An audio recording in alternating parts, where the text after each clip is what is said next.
Today is Friday. Ness. Today is Friday. Say hi. Hi, Aya. Yan. Nandito kami ngayon sa park. And kami ay nagpapalamig dito kasi talagang malamig ang panahon ngayon. Ayan na nga. Dito lang kami, nakasalampak ng ganyan. Hindi na kami nagdala ng kung ano-ano. Galing kami sa gym. Andon si John sa car nagtago kasi malamig ang hangin. Giniginaw daw siya. Ayan, ayan yung entrance dito sa side kasi yung entrance ng park na to is parang 4. Yan, dito lang kami. Mga alas 4 mamaya hapon, mas madami ng tao dito.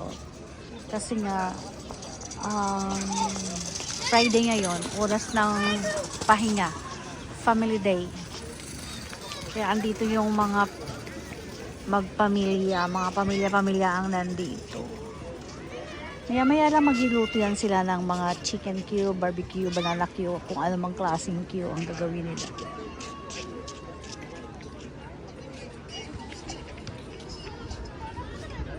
Sa ibang park naman, yung mga mas magandang park, medyo malayo lang dito ng konti sa bahay, for sure, mas madaming tao dyan.